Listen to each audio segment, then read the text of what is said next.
before the show, we were talking about how many national parks there are in the United States. There are 63 national parks. That's everything from Yosemite to the Grand Tetons to all sorts of 63 national parks. 63 national parks. And when I was a kid, my brothers and sisters and I used to pile into our van, and our parents would drive us across country to go visit relatives in Massachusetts.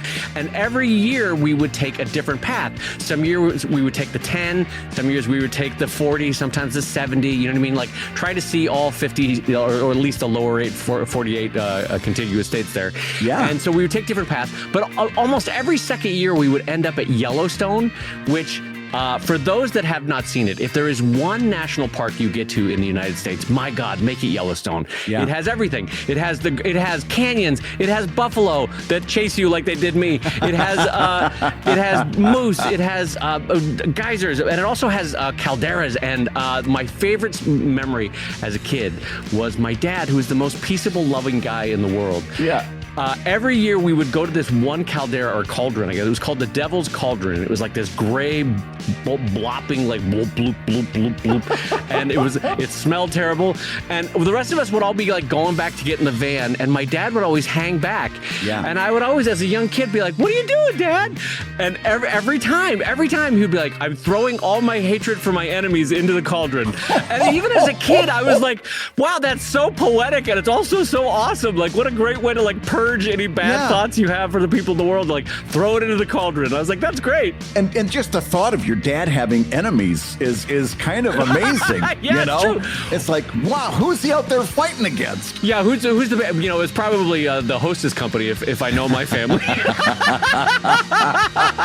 No, but I always thought that was really poetic, that he would throw all his animosity, all his, any ill will that he held for other humans into the cauldron, and that was it for the year. Like, he was good for the year until we came back to Yellowstone the next time. I've got two questions mainly for me, and that is, if I went there, how large would that cauldron have to be, and how long would I end up standing there? Those are two very important questions. Brad, okay, I can answer the second one first. The great news is there's great camping in Yellowstone. You can set up a tent right there, right next to the cauldron.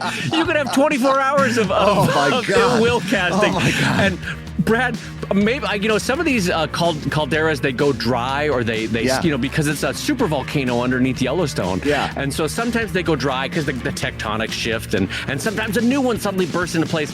I have a feeling that if Brad Guigar threw all his ill will for his enemies into one of these calderas, we'd suddenly have a massively huge new caldera opening up. They're like, we have no idea the science behind this. How did this caldera open up? Yeah. And then my comics career comes to an abrupt halt because I've been going on spike for 20 years.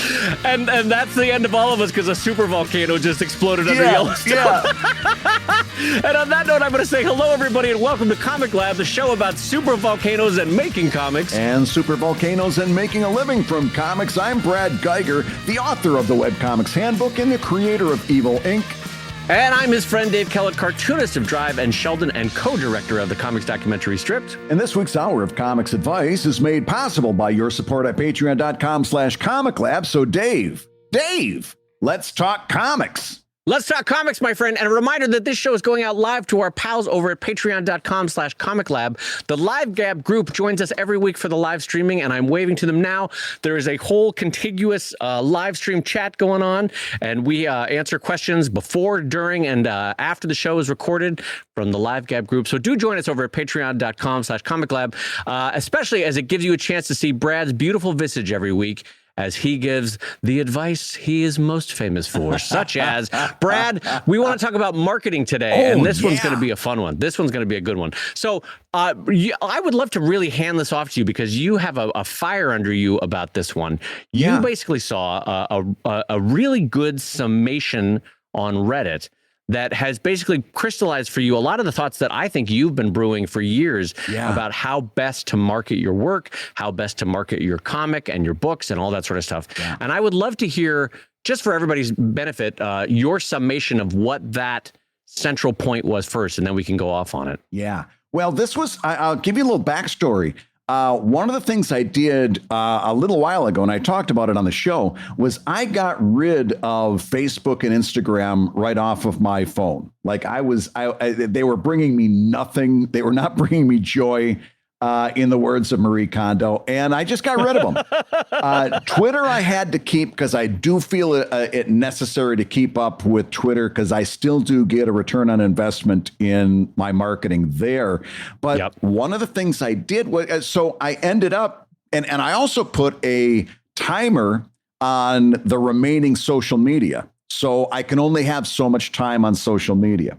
Oh, and how do you do? Wait, just out of curiosity, how do you do that? It's something you set right on your phone. It's baked in. You can set a social media or a timer for any kind of app that says once, and you set the whatever time you want. And after that time has elapsed, it basically, well, what it does is it says, "Would you like more time?" But really, it shuts it down. It's just a reminder, like, "Hey, bozo, you've been on here for half an hour. That's enough of that. It's enough. It's enough for today. You've done plenty." So what I've tried to do is supplement it with things like reading that I think will, especially fiction reading, that I think will do me more good as a creator. Right. If you want to be a good reader, good writer, become a good reader. So one of the things I've been doing is trying to, with a certain degree of self-discipline, go through Reddit and not get swept away by like the instant regret subreddit that's very lizard brain and very like cause and effect and instant dopamine, but try to find things that are worth reading. Along those lines, I found this in our entrepreneur. And the topic was, what's the one marketing strategy that drastically increased your revenue? And the top answer was this: people buy on emotion and justify it with logic. Now stop and think about that. When people make a purchasing decision, they buy on emotion and justify it on logic. Okay.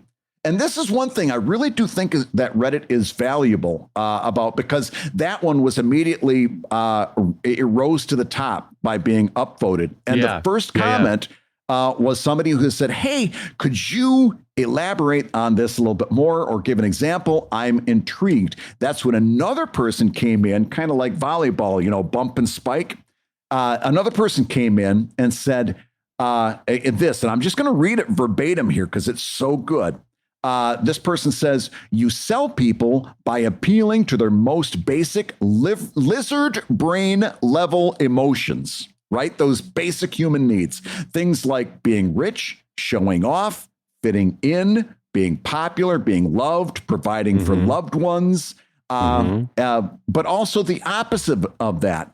Fear of missing out, fear of loneliness, embarrassment, like really fundamental level emotions. The opening lines of copy make the reader feel those emotions and provide the solution. If it's done right, the reader will always have decided to buy the thing based on emotions. The rest of the copy that follows is giving them logical reasons to explain themselves why they can justify getting it. You get them in, and I'm talking now, you get them in with emotion, and then you seal the deal with logic. It makes such sense. This is back to his words, or their words. One basic example is big name car brands like Mercedes. You buy a Mercedes because then you get to drive a Mercedes, which is an emotional decision.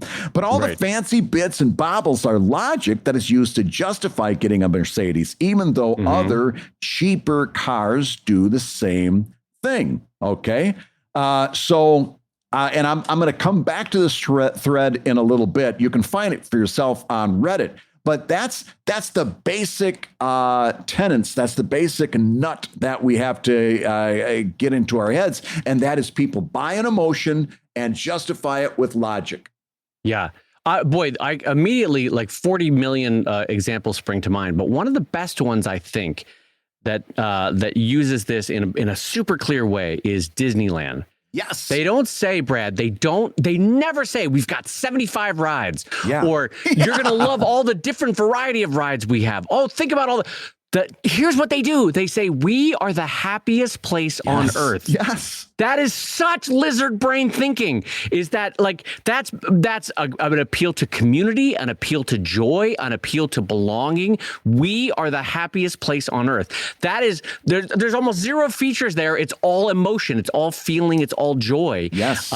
And that's a reason why it makes so strong. And one of the reasons why their commercial endeavors are so powerful. Because at the basic level, when they sell you a Mickey pin, when they sell you a Mickey t-shirt, when they sell you a ride on a Mickey ride, that the fundamental level is your first decision was, I want to be happy. Right? That's what Disney is selling you. I want to be happy. And then after that, it's, oh, this is a cute design, or oh, this seems like a fun ride, or oh, this seems like a delicious drink. But the baseline emotion that they're pitching you with is happiness. Or you're buying that t-shirt because this is my personal version of happiness. This is my expression of happiness. This is my out into the world slice of happiness that I got. This is why I always get so disgusted when I see an independent creator put out on Twitter, hey, check out my new comic. It updates on Tuesdays and Thursdays, right? That has nothing to do with the emotion you're supposed to be getting towards. You're supposed to be talking about what this comic is to you emotionally. And if you haven't stopped to think about that, if you haven't stopped to think about the emotional pull of your marketing, and let's face it, a lot of what you're doing on social media is marketing.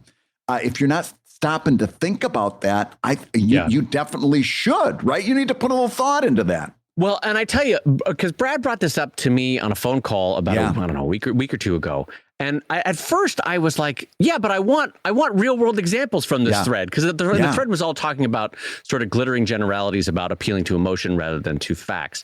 But I honestly stopped and thought about it for a week or two. And I realized that my most effective marketing is not when I'm talking about the features of my book. Like, right, I've just got done doing a Kickstarter, right? And so every time I would unlock a stretch goal, of course, I'm going to talk about the feature that stretch goal unlocked. But I realized towards the end of the campaign, and this is actually one of the reasons why Kickstarters are so effective over 30 days, is you can course correct, right? Yeah. And I realized that too much feature talk is actually only winning over the crowd that's already made the decision. That the way to sway someone is talk about, like, hey, gang, just a reminder, the point of this book is to bring joy into your life. It's meant to just be silly, goofy, forget your troubles for a minute, joy. And so I honestly think that in talking with you about 2 weeks ago, it helped course correct me for my Kickstarter in reminding myself that, like, no, the core message of what I'm trying to get across to people is not like, oh, this book is beautiful and oh, this book is amazing, it's going to have all these features. It had that. We need to do that. Yes, that's true. But the core point of what I wanted to try to communicate in my marketing was, this is joy. It's joy in paper form. Yes. That's what I'm selling you, is joy in paper form. Yeah, you see people trying to put this into practice, right? Every now and again, you'll see somebody that is clearly kind of coming at this from this angle, and they haven't quite gotten it yet, right? Yeah. Because what they're going to say is something like, if you join us on Patreon, you're going to get more of my comic, No Shoes for Tuesday. You're going to get more comics. And if you were to ask them, what's the emotional appeal, it feels like they would say, well, getting more is good. And they're getting close, but that's not it. More sex is a marketing pitch. More friends is a marketing pitch. More food is a marketing pitch. More comics is not, unless you show that your comic is representational of that thing that they want in their life. I'm going to give you an example. I'm going to take the risk of patting myself on the back.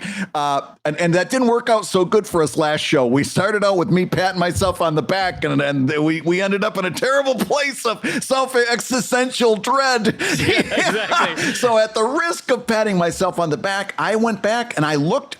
I actually did this before I put it into words. Somebody who I very much like, Tahid Bundia, and he was we had him on the show a little while ago. Wanted me to do a blurb for the back of his book, which is a collection of his crabgrass strips. And I just want you to take a look at, and again, this is before I even read this thing, but take a look at what I read, because it hits the mark.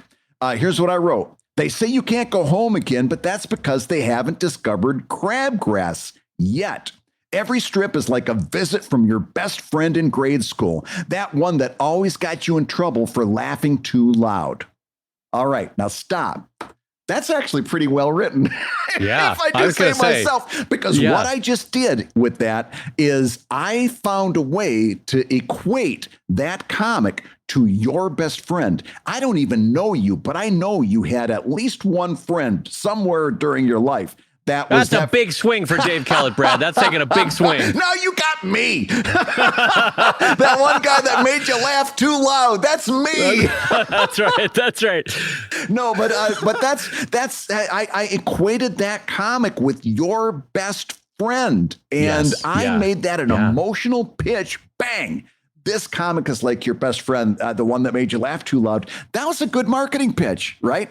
You've got to do the same. It's not about a generic more comic strips. It certainly isn't that your comic updates on Tuesdays and Thursdays. None of that is important. You've got to find the emotional pitch of your comic and then hit that. And I'll tell you what your pitch is, Dave, in case you're wondering. I'll tell you exactly what it is. Sure. What's my pitch? You do this brilliantly on social media. I don't think it ever comes to mind. It's just, I think it comes out naturally. Your pitch is friendship. Every one of your posts is friendly. It's about friends. It's about friendship. It's in a friendly tone. Your guiding principle is friendship, and to a lesser extent, like pop culture and stuff like that. But that ain't the thing. That anybody can do pop culture. You do friend stuff really, really well. And I think it just comes out as a natural outcropping of your personality. But that's your branding. You're all about friendship. No, I was so curious to see what you were going to say there, but yeah, you're right. You were scared, weren't you? Yeah, I was for a brief second. I was like, oh God, what's it going to be? David, you are all about body odor. That's the key thing that you communicate to the world. You're right. And I do think that thankfully it was a natural outcropping for me in terms of going onto social media 10 or 15 years ago, whatever it was that like I'm naturally kind of an exuberant and friendly person. So that seemed like the natural way to do it. Yeah. But looking back at it and looking at it now from sort of a logical, analytical standpoint, you're right that emotional choice on my part was actually a really good marketing swing, because what we're essentially doing, I don't want to say no matter what kind of comics, because this is not true of all comics, but for a lot of comics, even for things as very different as my Joke-A-Day Sheldon or my Sci-Fi Adventure Drive or Brad's superhero-based adventure, it's all about you are in a community. You know what I mean? Yeah. Like you're joining a group. And that's something very basic in the back of every human mind, is like we all came from a small tribe of 30 to 60 people traveling across the land, but you were with that group, and you had a sense of belonging. And so something fundamental to human nature is we kind of want that sense of belonging. And a lot of comics, if they do it well, say, hey, you're gonna have a sense of belonging with this group, whether it's Saga and you're traveling with them on the spaceship, whether it's Watchmen and you're with them as a group and you're part of the team, that kind of thing. And so I honestly do feel like, even though it was a natural outcropping for me, it's now a choice very often to reinforce that Sheldon is just about friends hanging out. And Drive is about these people. They're basically work friends, if you think about it. They're work friends that are trying to fight this galactic menace. But in the meantime, they're trying to find joy with each other. And that's a very strong emotional base to entice an audience with. Absolutely. And as long I really encourage you to find this thread on the subreddit Entrepreneurs. And as you do, there's also a warning for you, because if you go down just a little bit into this thread, you'll see somebody who's a creative person like you and me. They're clearly somebody who's a fiction author. And their comment is, yes, copywriting sells, but when you're a fiction author, you can't do features and benefits, frowny face. And immediately immediately people come in and say, wait a minute, what are you talking about? Of course you can, especially if you're a fiction writer. People read your books for a reason. This person says, what are they solving internally by reading your stories? Then this person comes out and says they're a romance author. Boom. This is a basic human need, sex and love. This is everything they're doing is about basic human needs. And they insist, Dave, if you go through this, there's 3 or 4 people that come in there and try to explain to this person that they are in a perfect place to use this advice. And they double down over and over and over. Nope, it'll never work for me. Nope, can't do it. I can do it for other people. I can do it for nonfiction books, but you can't do it for fiction. The warning for you, that's the other reason I want you to read this thread. Don't be that person. For the love of God, don't be that person. You've got to, when you get advice like this from somebody who clearly knows marketing, and it's good advice, you can tell. You can tell because all of a sudden it opens your eyes to how it's being used 110 different ways all around you. The first thing you do, even if it isn't clear to you at first, is not to say, well, yeah, but I can't do that. I'm a special case. It never worked for me. I do long form. That doesn't work for long form. I do fiction. That never works. No, the first thing you do is, especially if it isn't immediately evident to you, you say, I'm a creative person. This is a creative challenge. How am I going to use my creativity superpower to extrapolate how this works for me? That's the difference between the people who are going to succeed and the people who are going to fail.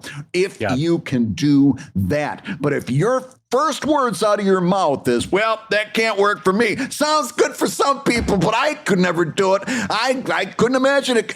No, you're done. Hang it up. You're never going to succeed. And especially the world we're in right now and the world we're heading into, go find something else to do. Be an accountant. It's going to be a lot easier for you. This is a creative opportunity for you that you should be charging towards. Yeah.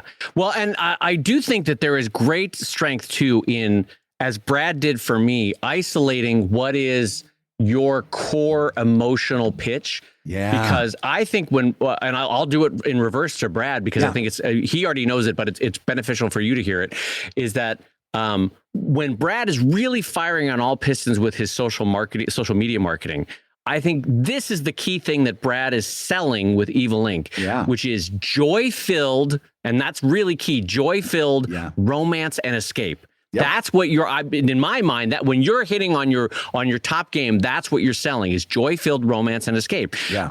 And I'm curious to hear what you think your summarizing core idea of marketing is for you emotionally. Absolutely. Joyful smut is what it comes right down to it's romance and erotica with a real leaning into the happiness part, the joy-filled part, the silliness and that sort of thing. That's really when I'm trying to stay on message for myself. That really is, and sometimes it's a challenge, right? Because sometimes it's easier to just to say, "Hey, look at this, naked people." Ba-da-ba-ba-da-ba. But the better pitch is to lean into the joy because that's actually just as powerful as the other part, right? The joy, people are looking for joy just as much as they're looking for romance and love and all this other stuff. So yeah, that's really like the two thoughts that I have in my head is joy-filled smut. And, that's why I want to just for a second swing back around on Disneyland is because one of the reasons why they can charge so much is that their marketing for the last 60 years have said, oh, who doesn't like to be happy? We all like to be happy, right? Surely you want to be happy. Do you want to be the happiest? Right. Do you want to be at the happiest place on earth? Like, that is basically setting themselves up as the pinnacle of joy. Oh, and on a billion marketing levels with such simplicity, they swing and hit that one, and it's so good. That's such good marketing. And go ahead, jump in, Brad. And how often has my family taken and we've driven 18 hours down to Orlando, Florida.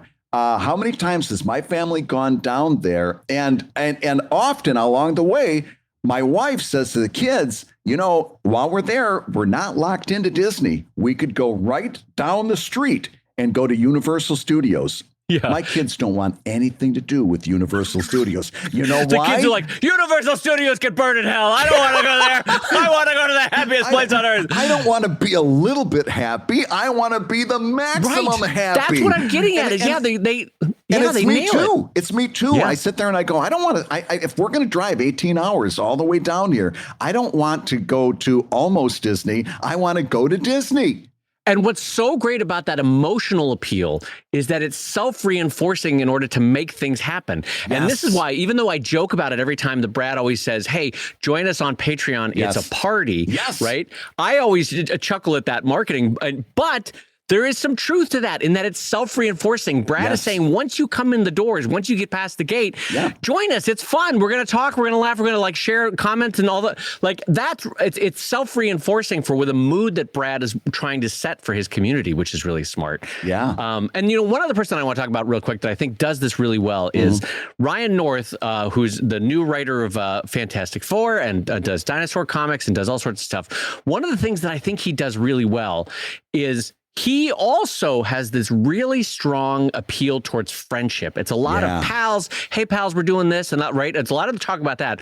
But one of the things that I think Ryan does really well in a lot of his communication is, hey, life is interesting. Let's have joy in finding life interesting. Like, no matter what the topic is, Ryan is joy-filled about it, and he finds interest in it, and he sparks interest in you with it. Yes. And I would say that to him as a friend to his face. I think he does a really good job of making life joy-filled in finding all the details interesting, no matter what the topic is. Yeah. It's one of the reasons why he's also a good writer, but in his marketing to his, in his newsletter, which by the way, I highly recommend you sign up for, he's just very good at make everything seem fun and interesting. And hey, isn't life interesting? It's kind of a version of the attitude of like, well, if you're going to be here on Earth, you might as well find it interesting. You might as well have fun while you're doing it, Yeah. And there's a strength to that in his marketing. Anyway, I just think it's worth mentioning. He does that really well. Yeah, and it comes through. It shines through. So as you're and look, going back just to wrap this topic up, as we realize that most of what we're doing on social media,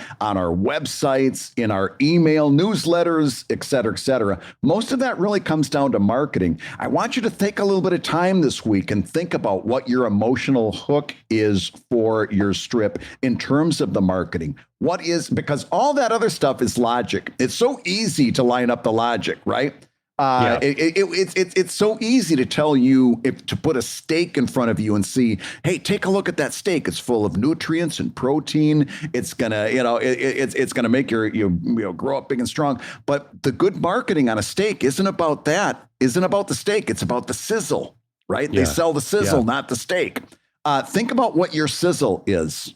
What's the sizzle behind your comic? And I know if the first thing you're going to do is, well, I don't know. Well, okay, then think about it for a little bit and really spend some time with it, because all that other stuff that you've been doing is the second part, is the logic part.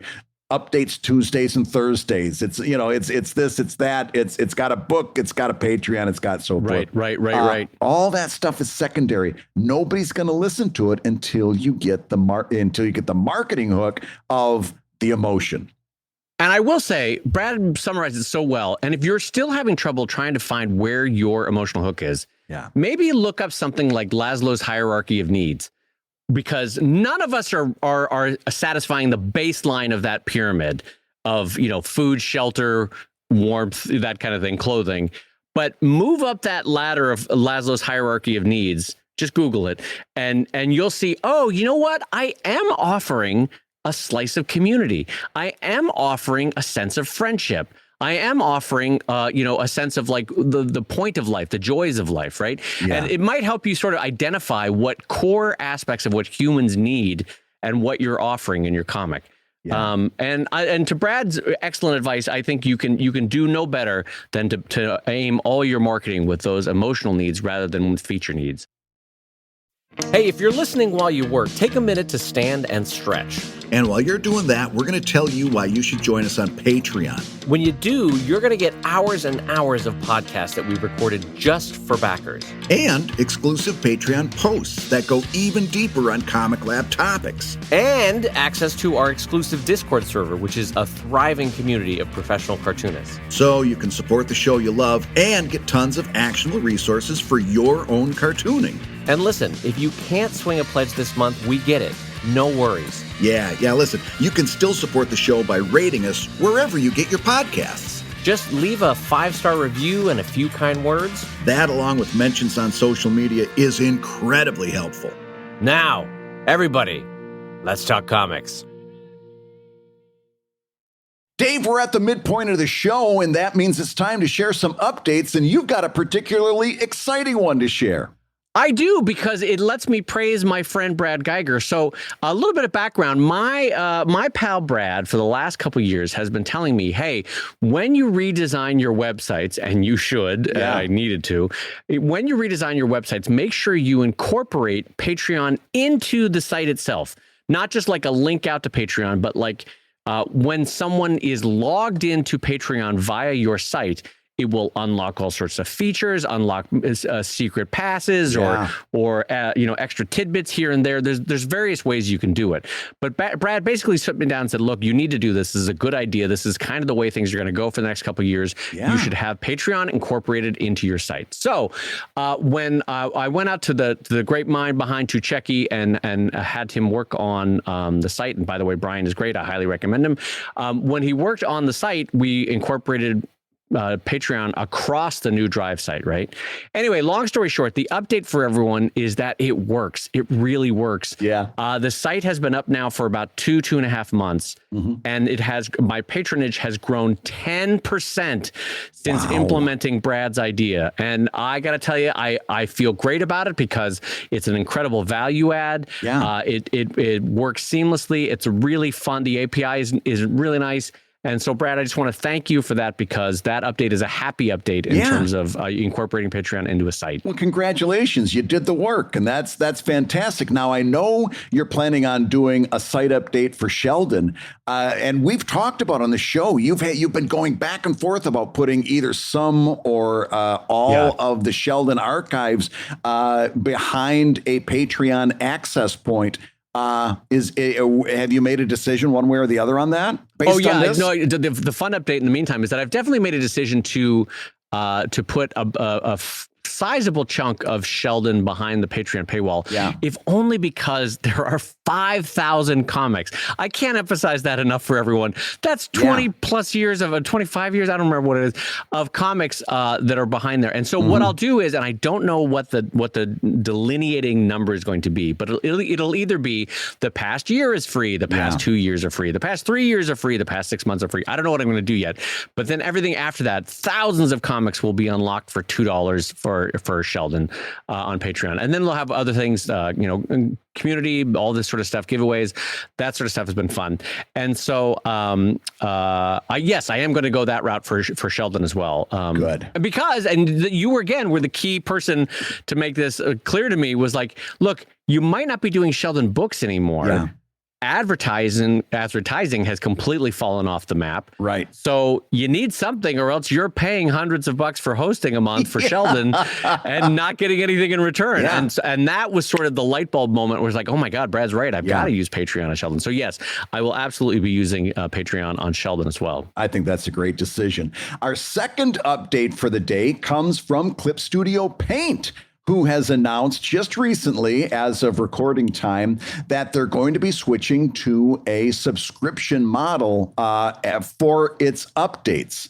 So reading through, it looks like if you're the user of version 1.x and would like to use version 2 without purchasing an additional perpetual license, you can update an update pass. Otherwise, I guess what they're saying is you can keep using version 1.x until it just doesn't work. You can just keep using it and using it and using it, but they're not going to keep updating it. When they switch to version 2.0, they're going to switch to a subscription model. And of course, David, this has a lot of comics artists up in arms. They're very upset about this.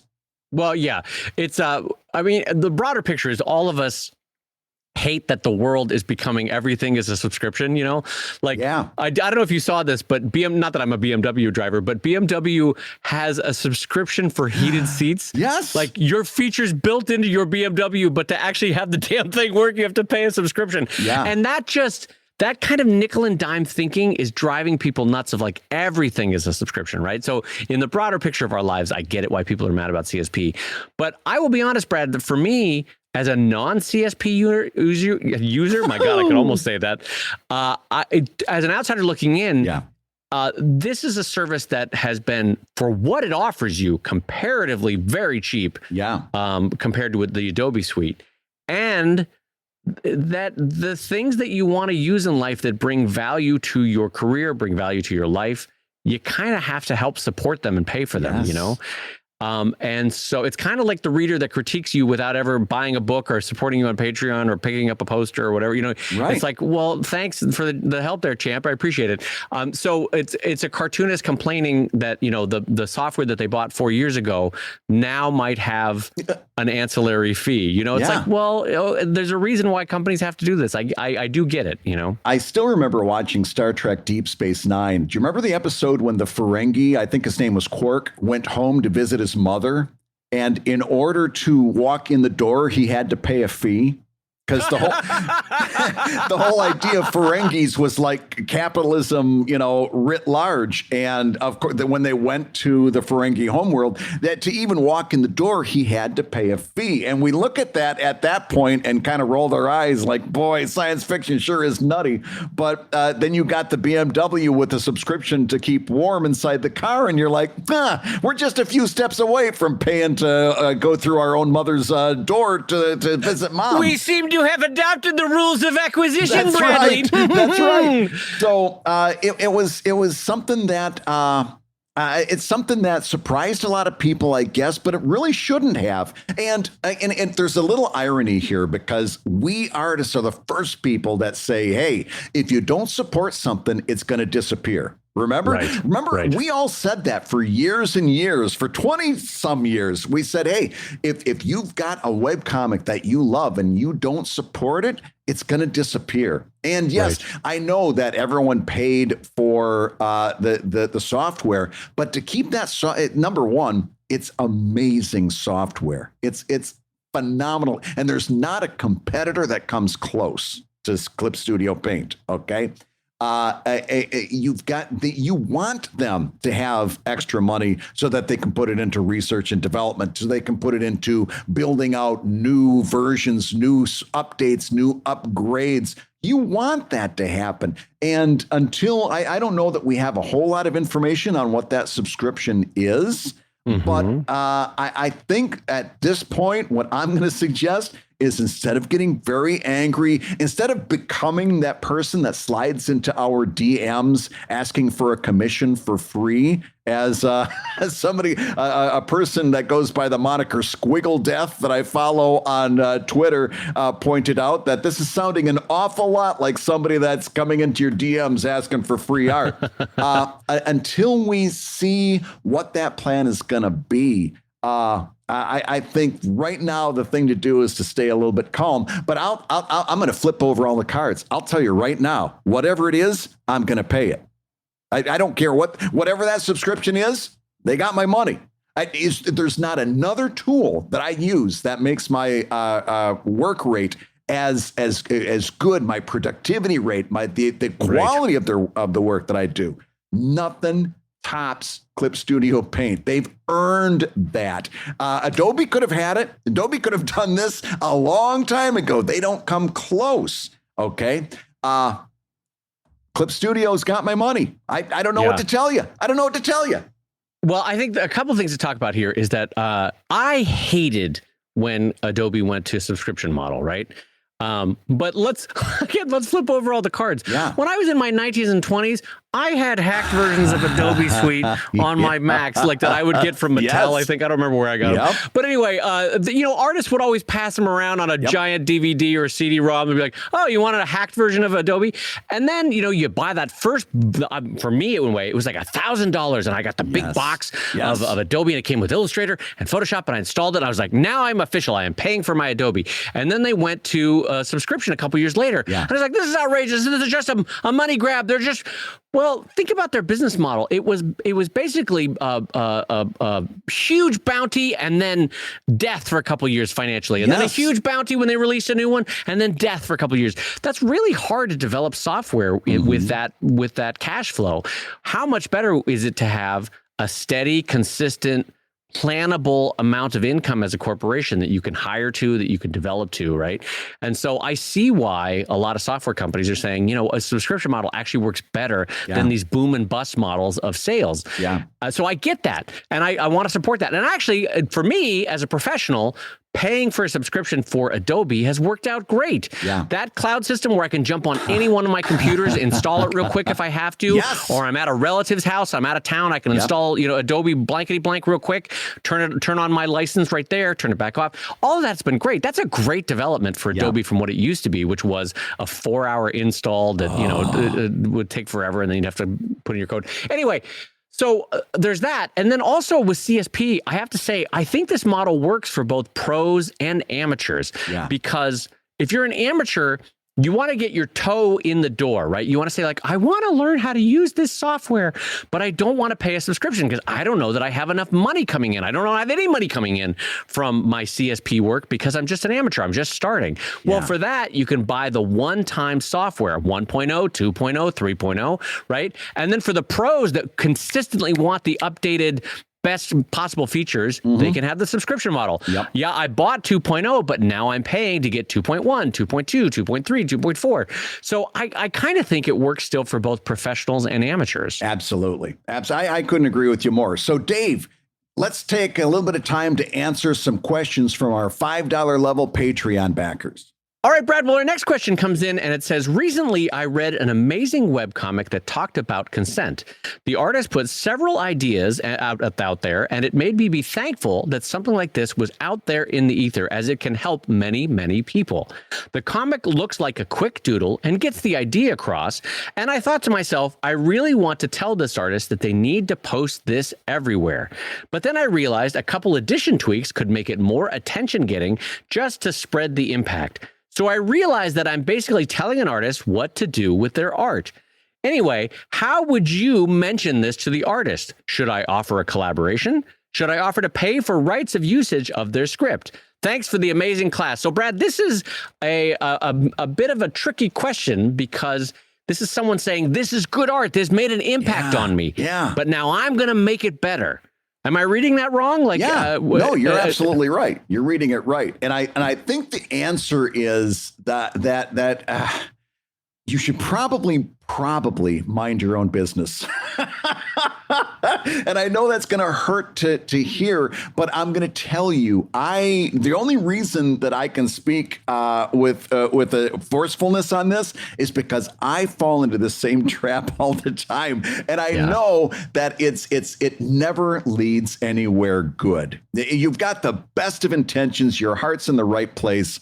But it never ends well, and it's also, you get carried away. This is part of being a creative person, is that you see something like this and your creativity kicks in, and you says, "Oh my gosh, I could do so many things with that. I could do this." I'm going to tell on myself. I did it this weekend. This very thing that I'm telling this person, "Hey, you should mind your own business." I had to give myself the same talk. This weekend, I had to say, "Brad, mind your own business." I discovered this wonderful podcast, which I think is just a delightful podcast. It's a D&D podcast, but it's with a romance bent, right? So they're doing the typical D&D. They're playing a game and recording it and doing the story, but they're kind of leaning into the romance part. They're just delightful, and they start giggling over the things that they're conjuring, and it's just I was enraptured listening to them doing Sunday morning chores around the house, like vacuuming and stuff like that. And as a matter of fact, it was one of those things when they announced that they had a Patreon, I turned the vacuum off. I went over and became a Patreon backer on the spot. I liked them that much. The whole time that I'm listening to these shows, and they've got about 30 shows up, and I'm listening to this, listening to that, hopping around episodes, I start thinking, oh my gosh, if I were there, I would have said this. If I were there, I would have said that. I would have been so funny on this show. I would have made this show so good. It would have been so, if me, I would have said, listen, I can admit that. And I'm like, I should reach out to this people. I could be a guest. They could have me on every third Thursday. I would be wonderful. I would be charming. They would love to have me, I'm sure. And then I had to pull myself back and say, they're not looking for you. They're doing great. They made you a Patreon backer in a Sunday afternoon. They don't need your help. They're doing just fine. As a matter of fact, if you got involved, you might make it better in the world of Brad, but you might make it worse in the world that they're building. You know, it's subjective. Not everybody's looking for a Brad Geiger. You're lucky you got Dave that wants you every Tuesday. Just be happy with that. But I was ready. I totally like this person. I was in the same boat. I was going to jump off on their creative adventure, jump right in a boat that they had gotten afloat a year ago and start paddling. And with only one problem, they weren't looking for me.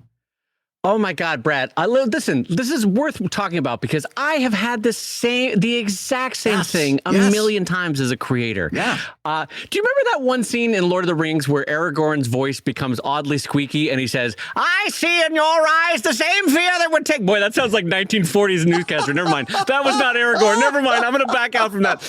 What I'm getting at is I see in you the exact same thing that I do. Like when I'm watching Mandalorian, I'm like, I see. No, this whole scene could have been better if they did this. Yeah. Here's the bottom line. We got to remember, it's really, really easy to be a post-creation critic and say like, oh, I see what they could have done, or I see what they should have done. Yeah.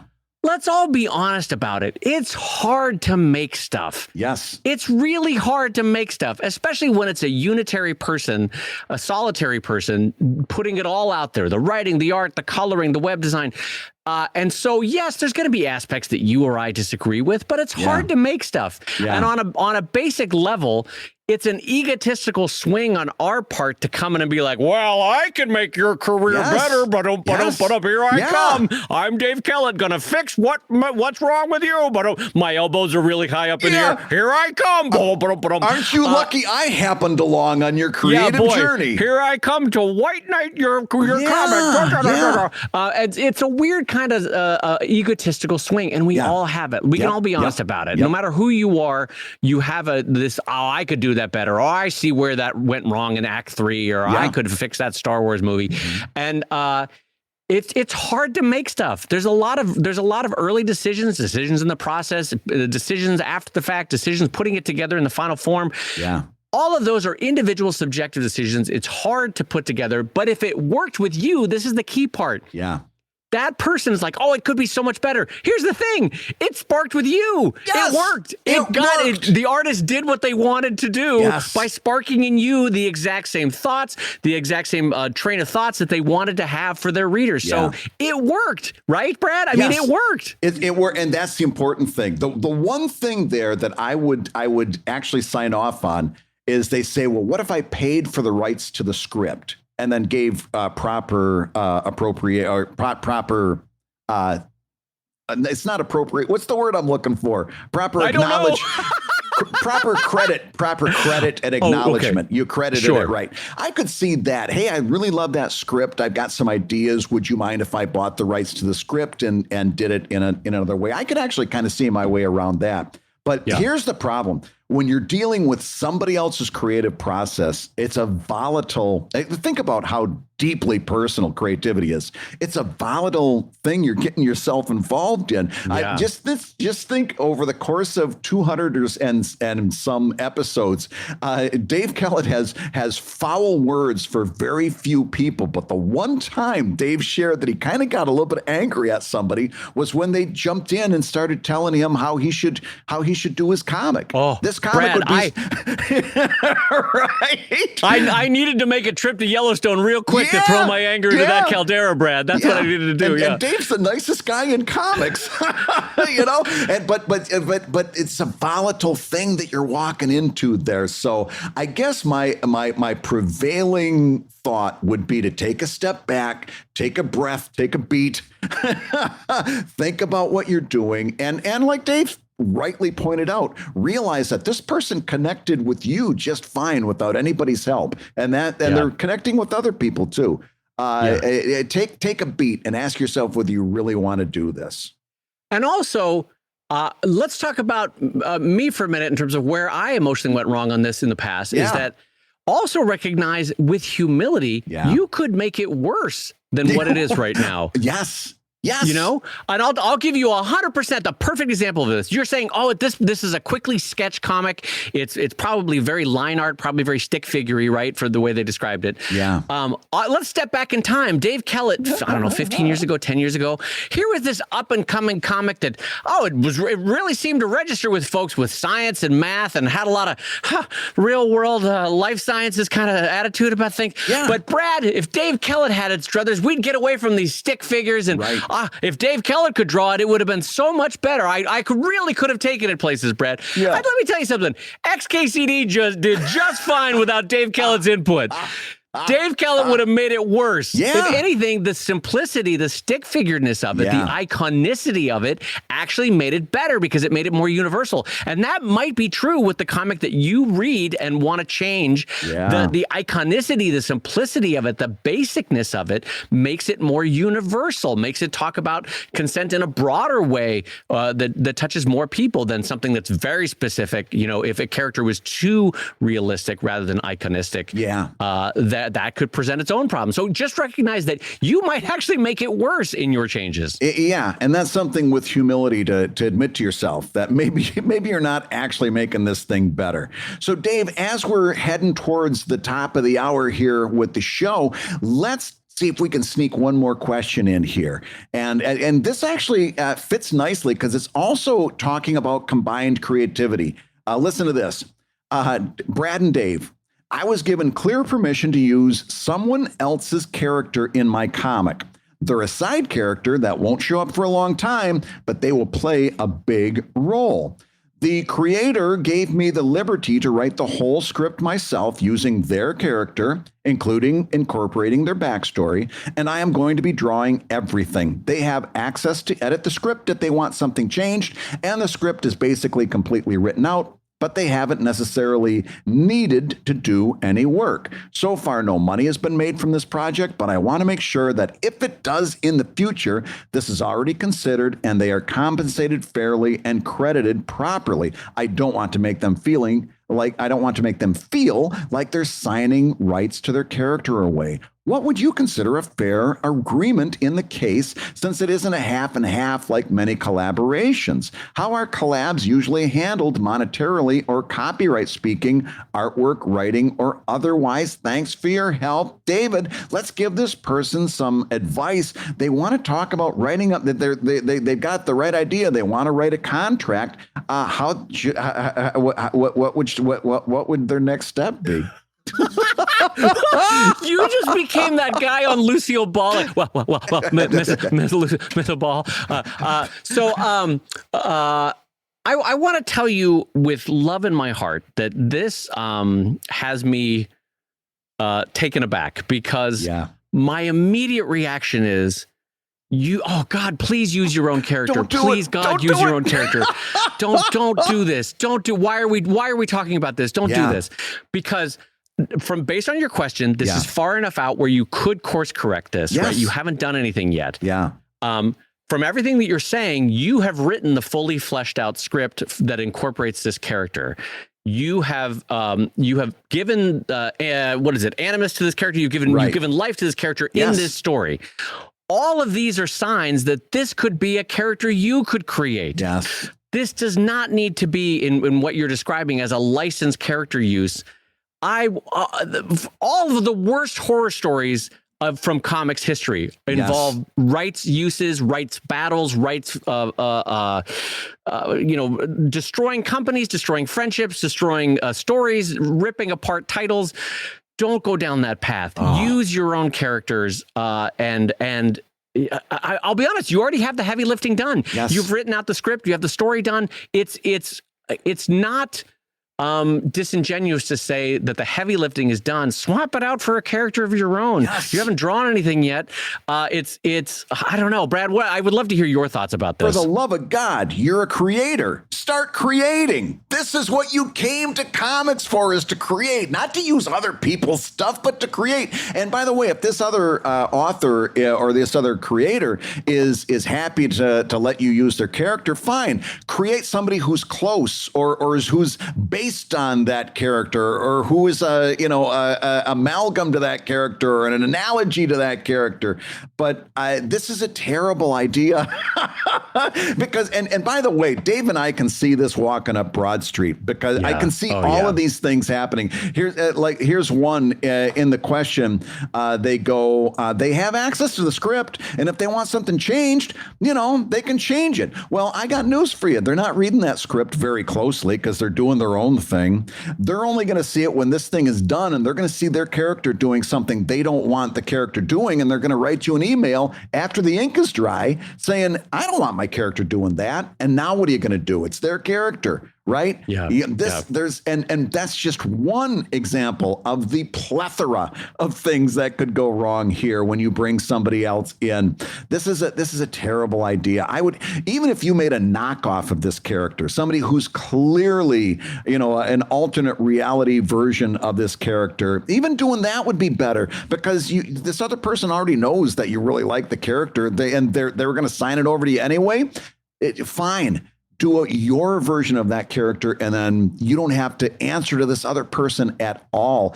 This is another one of those situations where you should be embracing the creative challenge, not avoiding it by using this other person's creativity. You should be embracing the creative challenge.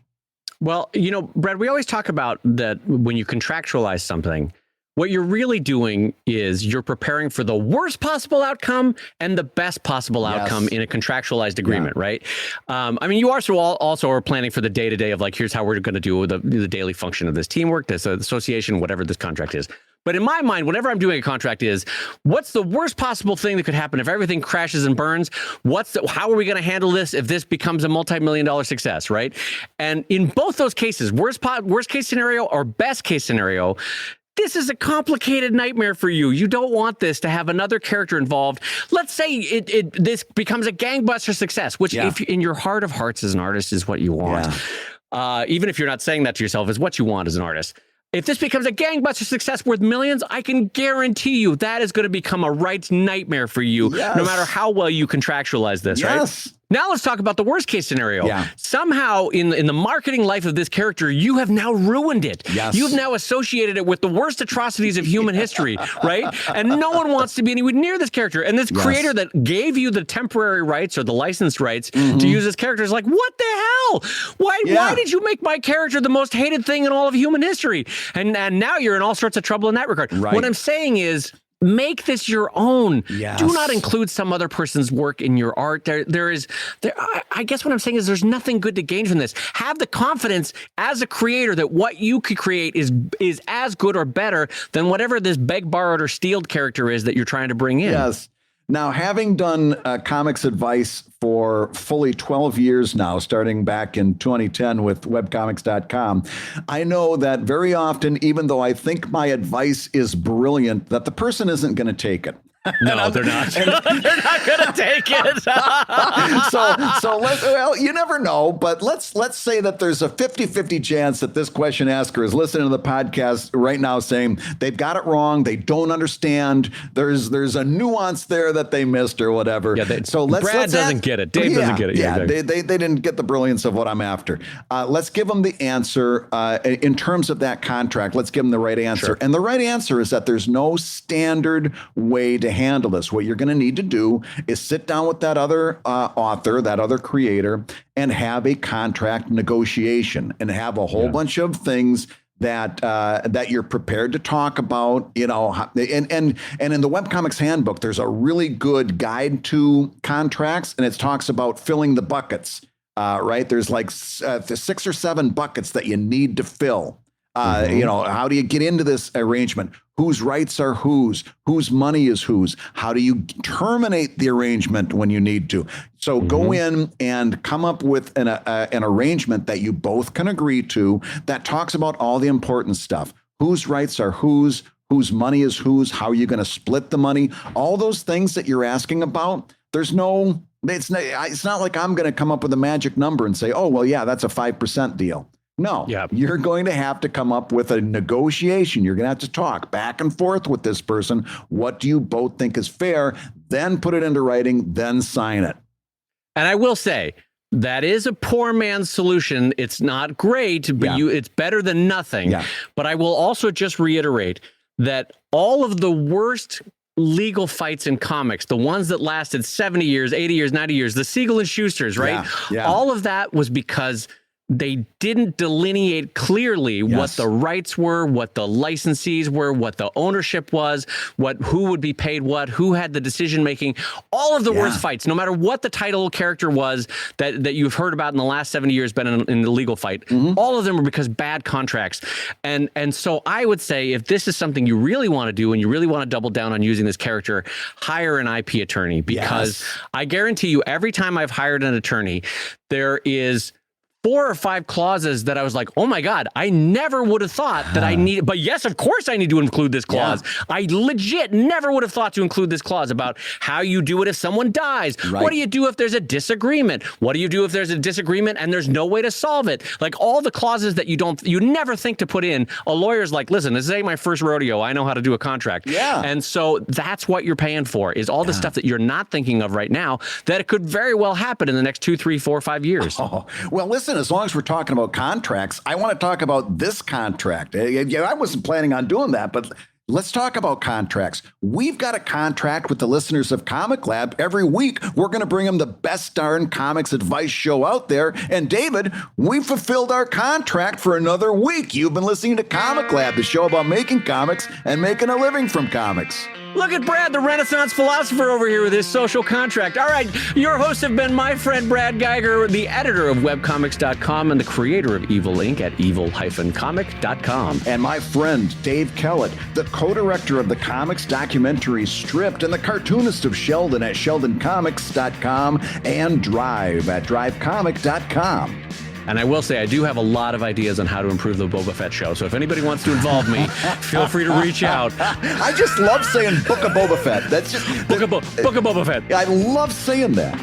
Hey, it's the Book of Boba Fett. Hey, I'll read a Book of Boba Fett. Hey, read a Book of Boba Fett.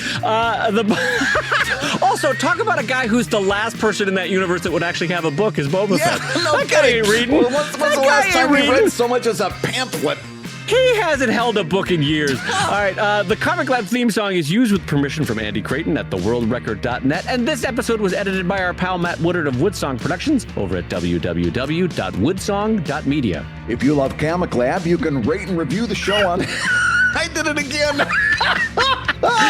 ComicLab. If you love ComicLab, you can rate and review the show on the Apple Podcasts, and you may hear your review featured on a future episode. And hey, while you're at it, keep us the #1 comics podcast on Spotify. I know I thought I was going to jinx it when I first mentioned it, but I just checked it the other day. Dave, we're still the #1 return. When you put the word comics in on Spotify, you know how that happened? Because we got the best freaking fans in podcasts, and we need a few more of you to go over there and slap a little 5-star review on there. Keep us #1, because by God, I'm hanging my hat on that.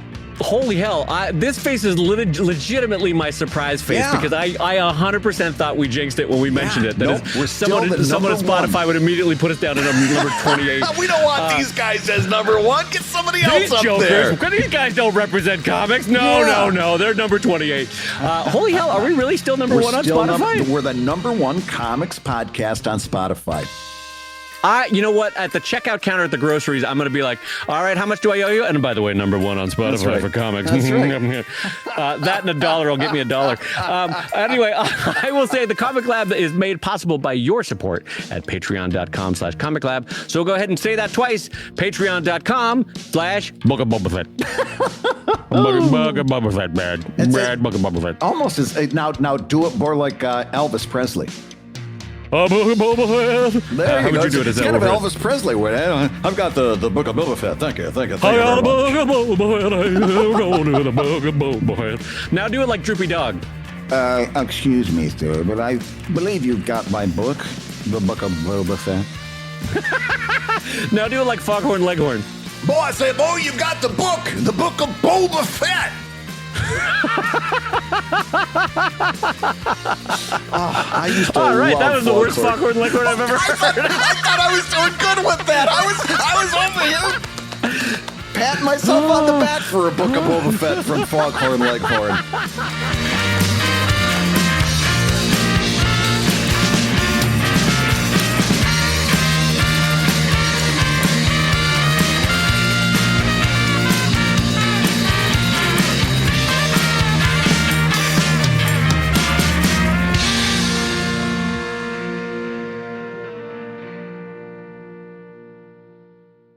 So this happens every week. I go home and my wife says, so what'd you guys talk about on the show? And I go, I don't remember.